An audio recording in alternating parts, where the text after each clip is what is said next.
Hi guys, welcome to my mini blog. তো আজকে যাচ্ছি একটা অন্নপ্রাশন বাড়ির নিমন্ত্রণে। তো ভর দুপুরবেলায় সেটা এই রোদের মধ্যে এখন নিমন্ত্রণ বাড়িতে যাচ্ছি। গলে ঘেমে একদম জল হয়ে গেছি। আর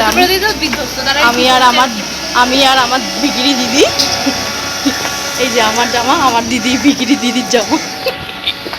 বিক্রি দিদির নামটা কিন্তু হেবি। চর মারবো আমার থেকেই তো বিক্রি দিদি। তো সবাই মিলে রেডি হয়ে এখানে বেরিয়ে পড়েছে। আর দেখতেই পাচ্ছ প্রচণ্ড রোদ ছিল, প্রচণ্ড গরম, সূর্য একদম মাথার উপরে আছে। তো আমরা এখান থেকে হেঁটে হেঁটে চলে গেলাম হচ্ছে ট্রেন ধরার জন্য, কারণ ট্রেনে করেই আমাদের সুবিধা। কারণ ডেস্টিনেশনটা ছিল আমাদের দমদম ক্যান্টনমেন্ট, সেখানেই নামার।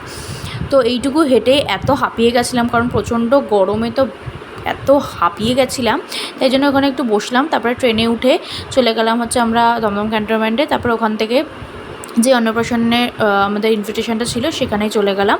এখানে সব লোকজন ছিল, চলে এসেছিলো। আর এখানে আমি আর দিদি মিলে একটু কোল্ড ড্রিঙ্কস খাচ্ছিলাম, কারণ এত গরম লাগছিলো। আর এমনিতেও আমার কোল্ড ড্রিঙ্কস খেতে খুব ভালো লাগে।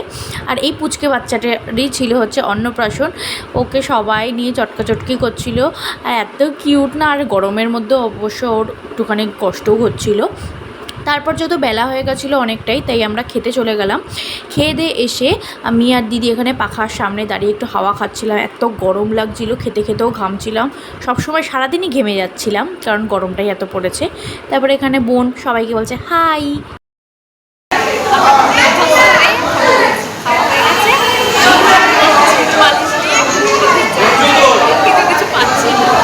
তো এইভাবেই আমাদের দিনটা কাটলো। তো জানিও তোমাদের ভিডিওটা কেমন লাগলো। টাটা।